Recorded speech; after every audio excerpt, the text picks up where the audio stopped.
तो इस वीडियो को देखने के बाद आपको सारे नोबेल पुरस्कार याद हो जाएंगे।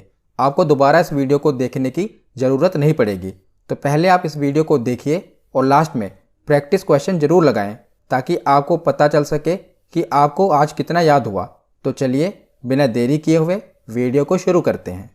तो चलिए वीडियो की शुरुआत करते हैं और पहले थोड़ा नोबेल पुरस्कार के बारे में पढ़ लेते हैं।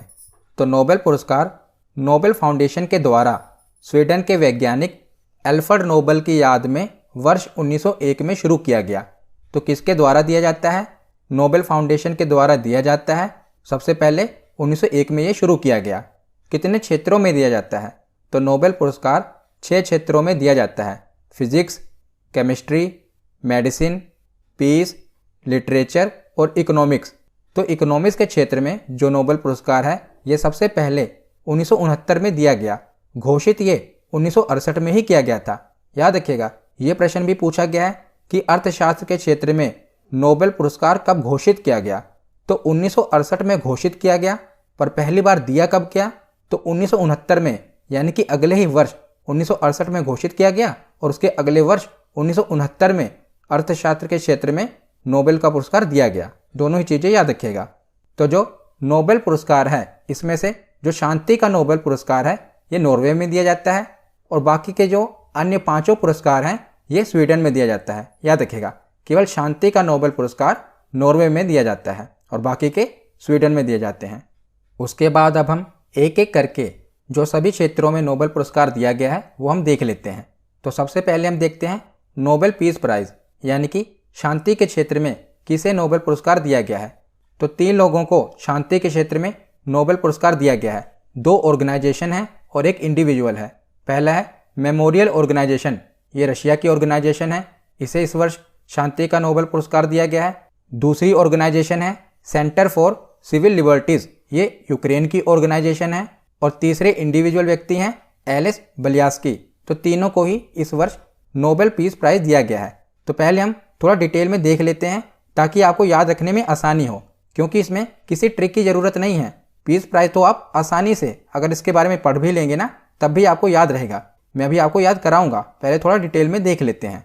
तो जो एलिस बलियास्की हैं जिन्हें इस वर्ष शांति के क्षेत्र में नोबेल पुरस्कार दिया गया है ये बेलारूस के हैं, जिन्हें 2022 का शांति का नोबेल पुरस्कार दिया गया है। इन्होंने 1980 से ही लोकतांत्रिक आंदोलन मानवाधिकार के लिए प्रयास किया है। बेलारूस में आपको पता ही है लोकतंत्र नहीं है, वहाँ पर तानाशाही है। तो इनको लोकतंत्र को मजबूत करने के लगातार प्रयास और तानाशाही का विरोध करने के लिए यह नोबेल पुरस्कार दिया गया है। याद रखिएगा, किसे? एलिस बलियास्की को। उसके बाद है मेमोरियल ऑर्गेनाइजेशन, जो कि कहाँ की है? तो मैंने आपको बताया रूस की है। तो मेमोरियल एक संगठन है जिसकी स्थापना 1987 में सोवियत संघ के दौरान की गई थी और यह संगठन रूस में मानवाधिकारों के लिए काम करता है, इसीलिए इस संगठन को भी शांति का नोबेल पुरस्कार दिया गया है। और तीसरी ऑर्गेनाइजेशन है सेंटर फॉर सिविल लिबर्टीज़। तो ये कहाँ की है? ये यूक्रेन की है। इसकी स्थापना 2007 में हुई थी और रूस के आक्रमण के बाद यूक्रेन के नागरिकों के लिए इस संगठन ने बहुत काम किए हैं, इसीलिए इसे भी शांति का नोबेल पुरस्कार इस वर्ष दिया गया है। तो मेमोरियल ऑर्गेनाइजेशन रशिया की है, centre for civil liberties organisation Ukraine की है और एलिस बलियास्की, इन तीनों को इस वर्ष शांति के क्षेत्र में नोबेल पुरस्कार दिया गया है। तो इन्हें आप याद कैसे करेंगे? वैसे भी आपने इन्हें डिटेल में देख लिया तो वैसे भी आपको याद रहना चाहिए। और इसको आप ऐसे भी याद कर सकते हैं जैसा कि आपको पता ही है कि अभी रूस और यूक्रेन के बीच में युद्ध चल रहा है। तो अभी शांति की ज़रूरत तो इन्हीं दोनों देशों को है ना, रूस को और यूक्रेन को। इसीलिए इसे आप ऐसे याद रख सकते हैं कि रूस के मेमोरियल ऑर्गेनाइजेशन और यूक्रेन के centre for civil liberties organisation को ही शांति का नोबेल पुरस्कार दिया गया है, क्योंकि अभी इन दोनों देशों को ही शांति की ज़रूरत है। और तीसरा नाम है एलिस बलियास्की। तो इसको आप ऐसे याद रख सकते हैं कि अभी रूस और यूक्रेन के बीच में जो युद्ध चल रहा है, इनके बीच अगर शांति करानी है तो 2 ही लोग करा सकते हैं, 2 ही लोग युद्ध को रोक सकते हैं। एक रूस के प्रेसिडेंट पुतिन और दूसरे यूक्रेन के प्रेसिडेंट जेलेंस्की। तो जो तीसरा नाम है बलियास्की, इसको आप जेलेंस्की से रिलेट कर सकते हैं। दोनों की राइमिंग बैठ रही है ना, बलियास्की, जेलेंस्की, बलियास्की, तो इससे आप रिलेट कर सकते हैं। वैसे भी आप जब क्वेश्चन लगाएंगे आपको याद रहेगा क्योंकि मैंने जो भी स्टोरी अभी आपको सुनाई है ये आपके सबकॉन्शियस माइंड में बैठ जाएगी। अब आपको क्लिक करेगा, जब भी ऑप्शन आएगा आपको याद रहेगा कि बलियास्की मेमोरियल ऑर्गेनाइजेशन और सेंटर फॉर सिविल लिबर्टीज़ को इस वर्ष शांति के क्षेत्र में नोबेल पुरस्कार दिया गया है। तो आगे चलते हैं और देखते हैं कि साहित्य के क्षेत्र में किसे नोबेल पुरस्कार दिया गया है। तो इस वर्ष साहित्य के क्षेत्र में केवल एक को ही नोबेल पुरस्कार दिया गया है। इनका नाम है एनी अर्नोक्स। क्या नाम है? एनी अर्नोक्स। तो इन्हें आसान भाषा में गंभीर और साहित्यिक मुद्दों पर बात करने और गंभीर मुद्दों पर लेखन हेतु इनके साहित्य के लिए नोबेल पुरस्कार दिया गया है। याद रखिएगा किन्हें? एनी अर्नोक्स को। तो किसी भी चीज़ को अगर आपको याद रखना है ना, तो हम उसके नाम से रिलेटेड कोई भी वर्ड रिलेट करके उसे आसानी से याद रख सकते हैं। जैसे ये साहित्य का नोबेल पुरस्कार है और साहित्य का नोबेल पुरस्कार पढ़ने लिखने वालों को ही मिलता है, तो अक्सर जो ज़्यादा पढ़ने लिखने वाले होते हैं उनको ऐनक लग जाती है। आपको पता ही है कि जो ज़्यादा पढ़ने लिखने वाले होते हैं उनको ऐनक लग जाती है। तो इनके नाम में क्या है? एनी। एनी को आप रिलेट कर सकते हैं ऐनक से।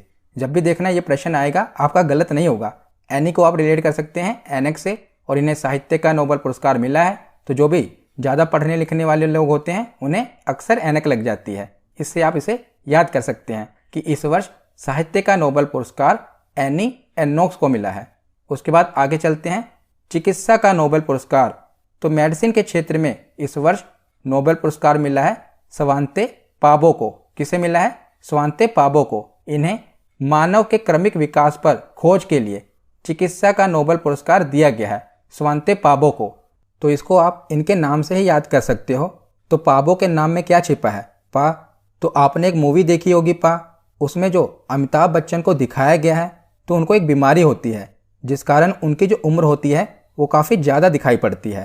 तो आप इसको ऐसे याद कर सकते हैं कि पाबो ने पा की बीमारी का इलाज ढूंढ लिया, इसीलिए इन्हें चिकित्सा के क्षेत्र में नोबेल पुरस्कार दिया गया है। इन्हें वैसे पा की बीमारी के इलाज के लिए तो ये नोबेल पुरस्कार नहीं दिया गया, पर हमें तो याद रखना है। तो याद रखने के लिए आप इसको ऐसे याद रख सकते हैं कि पाबो ने पा की बीमारी का इलाज ढूंढ लिया है, इसीलिए चिकित्सा के क्षेत्र में इन्हें इस वर्ष का नोबेल पुरस्कार दिया गया है। अब देखना आपको ये कभी भूलेगा नहीं। उसके बाद आगे चलते हैं। तो आगे अर्थशास्त्र के क्षेत्र में किसे किसे नोबेल पुरस्कार मिला है वो देख लेते हैं। तो अर्थशास्त्र के क्षेत्र में 3 लोगों को नोबेल पुरस्कार मिला है। पहले हैं फिलिप एच डायबविक, दूसरे व्यक्ति हैं डगलस डब्ल्यू डायमंड और तीसरे व्यक्ति हैं बेन एस बर्नानके। इन तीनों को ही इकोनॉमिक्स के क्षेत्र में इस वर्ष का नोबेल पुरस्कार दिया गया है। तो बैंकिंग और वित्तीय संकट पर शोध के लिए इन्हें नोबेल पुरस्कार दिया गया है। तो इसे हम कैसे याद करेंगे? तो इनको हम करंट सिचुएशन से रिलेट करके याद करेंगे। तो जैसा कि अभी आप देख ही रहे हैं कि लगभग सभी देशों की इकोनॉमी की हालत बहुत ख़राब है और डॉलर के मुकाबले में सभी देशों की जो करेंसी है ये काफ़ी गिर रही है। हमारा रुपया भी लगभग $1 के मुकाबले 80 रुपये को पार कर चुका है। तो काफ़ी ख़राब हालत है। तो आप इन तीनों नामों को ऐसे याद रख सकते हैं कि अगर हमें अपनी करेंसी को स्ट्रॉन्ग करना है ना, तो महंगी चीज़ों का इंपोर्ट कम करना पड़ेगा ताकि हमें डॉलर में ज़्यादा पेमेंट ना करनी पड़े। तो आप अगर इन तीनों नामों को ध्यान से पढ़ेंगे तो पहला नाम है डायविग। डायविग के पीछे क्या है? विग, जिसे आप बिग से रिलेट कर सकते हैं, बिग यानी बड़ा। दूसरा नाम है डायमंड और तीसरा नाम है बेन। तो बेन आप बैन से रिलेट कर सकते हैं। तो अगर हमें अपनी इकोनॉमी का साइज बिग यानी बड़ा करना है तो डायमंड के इंपोर्ट पर बैन लगाना होगा। इससे आप इस छोटी सी स्टोरी से रिलेट करके तीनों नामों को आसानी से याद रख सकते हैं। नहीं तो देखिए आप इन नामों को याद रखना मुश्किल है, पर ऐसे आप याद रखना कि अगर हमें अपनी इकोनॉमी को मजबूत करना है, उसके साइज को बिग करना है, बड़ा करना है, तो डायमंड के इंपोर्ट पर बैन लगाना पड़ेगा, क्योंकि ज़्यादा महंगी वस्तुएं हम इंपोर्ट करेंगे तो ज़्यादा डॉलर में पेमेंट करनी पड़ेगी। तो इसे आप रिलेट कर सकते हैं और तीनों नामों को याद कर सकते हैं। इसीलिए पहले मैंने थोड़ी सी स्टोरी आपको सुनाई ताकि आप ये याद कर पाएँ, कहानी को रिलेट कर पाएँ। तो अर्थशास्त्र के क्षेत्र में इस वर्ष 3 लोगों को नोबेल पुरस्कार दिया गया है।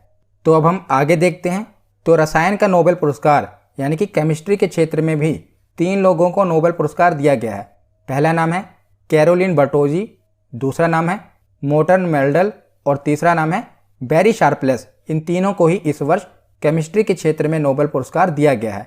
तो रसायन के क्षेत्र में दिया गया है तो बैरी शार्पलेस, ये नाम तो आपको याद ही होना चाहिए क्योंकि इन्हें दूसरी बार नोबेल पुरस्कार मिल रहा है। केमिस्ट्री में इन्हें 2001 में भी नोबेल पुरस्कार मिल चुका है। किन्हें? बैरी शार्पलेस को। इनका माइंड इतना शार्प है कि इन्हें 2 बार नोबेल पुरस्कार दिया जा चुका है। पहले 2001 में भी इन्हें मिला था और इस वर्ष 2022 का भी केमिस्ट्री के क्षेत्र में नोबेल पुरस्कार बैरी शार्पलेस को दिया गया है। तो ये नाम आपको याद होना चाहिए। और बाकी के 2 नाम आप कैसे याद करेंगे, पहले ये देख लेते हैं कि इन्हें नोबेल पुरस्कार क्यों दिया जा रहा है। तो क्लिक केमिस्ट्री और बायो ऑर्थोगोनल केमिस्ट्री के विकास के लिए इन्हें इस वर्ष रसायन के क्षेत्र में नोबेल पुरस्कार दिया जा रहा है। तो बाकी के 2 नाम आप ऐसे याद कर सकते हैं। पहला नाम है कैरोलिन बर्टोजी। इसमें क्या है? कैरोलिन। तो कैरोलिन को आप क्लोरीन से रिलेट कर सकते हैं। इसे आसानी से आपको याद रहेगा क्योंकि केमिस्ट्री की बात हो रही है। तो केमिस्ट्री में सबसे ज़्यादा इंपॉर्टेंट है पीरियोडिक टेबल। आपने पीरियोडिक टेबल पढ़ा होगा, उसमें एक एलिमेंट आता है ना, क्लोरीन। तो क्लोरीन को आप कैरोलिन से रिलेट करके याद रख पाएंगे कि केमिस्ट्री के क्षेत्र में इस वर्ष कैरोलिन बर्टोजी को केमिस्ट्री के क्षेत्र में नोबेल पुरस्कार दिया गया है। तो दूसरा नाम है मोर्टन मेल्डल। तो मोर्टन मेल्डल को आप कैसे याद करेंगे? तो जो नाम है ना मोर्टन, तो मोर्टन को आप मोर्टीन से रिलेट कर सकते हैं। मैच कर रहा है ना, मोर्टन मोर्टीन। तो आपको पता है मोर्टीन किस लिए काम आता है? मच्छरों को भगाने के लिए काम आता है, मच्छरों को मारने के लिए काम होता है। तो मोर्टीन में क्या होता है? उसमें एक रसायन होता है ना, केमिकल होता है जिससे मच्छर भागते हैं और मर जाते हैं। तो मोर्टीन को आप मोर्टन से रिलेट कर लेना और कैरोलिन को क्लोरीन से। इन छोटी छोटी ट्रिक से ना आपको याद रहेगा। जब आप क्वेश्चन लगाएंगे तो देखना यही चीज़ें आपको याद आएंगी। कैरोलिन को आप क्लोरीन से रिलेट करना और मोर्टन को मोर्टीन से। मोर्टीन भी क्या है? एक रसायन है, केमिकल है जिससे मच्छरों को भगाया जाता है।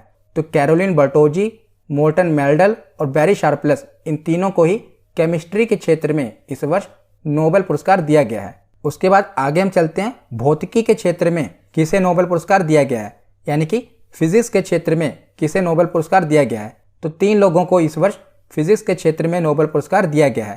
पहला नाम है जॉन क्लोसर, दूसरा नाम है एंटोन जिलिंगर और तीसरा नाम है एलन आस्पेक्ट। इन तीनों को ही भौतिकी के क्षेत्र का नोबेल पुरस्कार दिया गया है। तो क्वांटम मैकेनिक्स के क्षेत्र में शानदार काम करने के लिए इन तीनों को फिजिक्स के क्षेत्र में नोबेल पुरस्कार दिया गया है।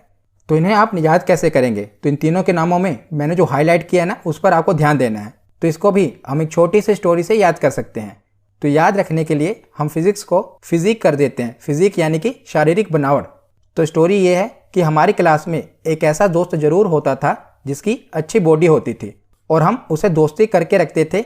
यार इसकी अच्छी बॉडी है, इसमें जिगर है, यानी कि इसमें दम है। और हमारी जब भी लड़ाई होगी तो हम उसे एक्सपेक्ट करते थे कि लड़ाई में हमारा साथ देगा। तो देखिए इसी स्टोरी से आपको याद रखना है। तो फिजिक्स की बात हो रही है ना, तो फिजिक्स को मैंने आपको फिजिक्स से रिलेट कराया है। तो हमारी क्लास में एक ऐसा दोस्त होता था जिसकी बॉडी बहुत अच्छी होती थी, उससे हम दोस्ती करके रखते थे क्योंकि उसमें दम यानी जिगर होता था कि जब भी हमारी लड़ाई होगी हम उसे एक्सपेक्ट करते थे कि लड़ाई में हमारा साथ देगा। तो क्लासर को क्लास से, जिलिंगर को जिगर से, आस्पेक्ट यानी कि एक्सपेक्ट करते थे कि वो हमारा साथ देगा। तो देखिए स्टोरी से आप इसको याद कर सकते हैं और बिना कहानी के भी अगर आपको याद रहता है तो और अच्छा है, और नहीं याद रहता तो मैंने ये कहानी आपको बता दी, इससे रिलेट करके आप इसे याद कर सकते हैं। तो अब हम प्रैक्टिस क्वेश्चन लगा लेते हैं और देखते हैं आपको कितना याद हुआ। तो सबसे पहला प्रश्न है कि नोबेल पुरस्कार वितरण करना कब से प्रारंभ किया गया? तो इसका सही जवाब है ऑप्शन सी, 1901 में। दूसरा प्रश्न है कि नोबेल पुरस्कार की शुरुआत किस फाउंडेशन ने की है? तो नोबेल पुरस्कार की शुरुआत नोबेल फाउंडेशन के द्वारा की गई है। ऑप्शन ए इसका सही जवाब है। अगला प्रश्न है कि अर्थशास्त्र के क्षेत्र में नोबेल पुरस्कार की शुरुआत कब की गई थी? तो अर्थशास्त्र के क्षेत्र में नोबेल पुरस्कार की शुरुआत कब की गई? तो ये 1968 में की गई। इसकी घोषणा 1968 में की गई है, पर यह पहली बार दिया कब गया? 1969 में, याद रखिएगा। अगला प्रश्न है फिलिप एच डायबविग को इसमें से कौन से नोबेल पुरस्कार से सम्मानित किया गया है? तो मैंने आपको रिलेट कराया था ना कि इकोनॉमी को बिग करना है, तो इकोनॉमी यानी कि अर्थशास्त्र के क्षेत्र में इसे नोबेल पुरस्कार दिया गया है। ऑप्शन बी इसका सही जवाब है। अगला प्रश्न है कि centre for civil liberties organisation को 2022 में नोबेल शांति पुरस्कार से सम्मानित किया गया है। ये किस देश की ह्यूमन राइट्स ऑर्गेनाइजेशन है? तो ये किस देश की ऑर्गेनाइजेशन है? ये यूक्रेन की ऑर्गेनाइजेशन है। अगला प्रश्न है एनी एर्नोस को इसमें से कौन से नोबेल पुरस्कार से सम्मानित किया गया है? तो मैंने आपको याद कराया था कि जो ज़्यादा पढ़ने लिखने वाले लोग होते हैं उन्हें ऐनक लग जाती है। तो पढ़ने लिखने वाला क्षेत्र यानी कि साहित्य के क्षेत्र में इन्हें नोबेल पुरस्कार दिया गया है। अगला प्रश्न है मोर्टन मेल्डल को 2022 में किस क्षेत्र में नोबेल पुरस्कार दिया गया है? तो मोर्टन को मैंने रिलेट कराया था मोर्टीन से। तो मोर्टीन यानी कि रसायन, तो रसायन के क्षेत्र में इन्हें नोबेल पुरस्कार दिया गया है। अगला प्रश्न है, मेमोरियल ह्यूमन राइट्स ऑर्गेनाइजेशन को 2022 में नोबेल शांति पुरस्कार से सम्मानित किया गया है। ये किस देश की ह्यूमन राइट्स ऑर्गेनाइजेशन है? तो मेमोरियल कहाँ की है? ये रूस की ऑर्गेनाइजेशन है। ऑप्शन ए इसका सही जवाब है। अगला प्रश्न है कि कैरोलिन बर्टोजी को इसमें से कौन से नोबेल पुरस्कार से सम्मानित किया गया है? तो कैरोलिन, इसको मैंने किससे रिलेट कराया था? क्लोरीन से। तो ये भी रसायन के क्षेत्र में इन्हें नोबेल पुरस्कार दिया गया है। अगला प्रश्न देखते हैं, तो वर्ष 2022 में किन व्यक्तियों को भौतिकी के क्षेत्र में नोबेल पुरस्कार से सम्मानित किया गया है? भौतिकी यानी फिजिक्स। तो इसका सही जवाब क्या होगा? Alain Aspect, John Clauser, Anton Zeilinger. तो इन तीनों को ही भौतिकी के क्षेत्र में इस वर्ष का नोबेल पुरस्कार दिया गया है। आज का आखिरी प्रश्न है कि स्वांते पाबो को इसमें से किस क्षेत्र में नोबेल पुरस्कार प्रदान किया है? तो पाबो में क्या है? पा। तो कौन सा सही जवाब होगा आप बताइए? तो चिकित्सा के क्षेत्र में इन्हें नोबेल पुरस्कार दिया गया है। तो देखिए, जो भी मैंने आपको रिलेट करके याद कराया था ना, उसे आपको याद हो गया। तो आज की ये वीडियो यहीं पर खत्म होती है। कैसी लगी ये वीडियो कमेंट सेक्शन में जरूर बताना। धन्यवाद।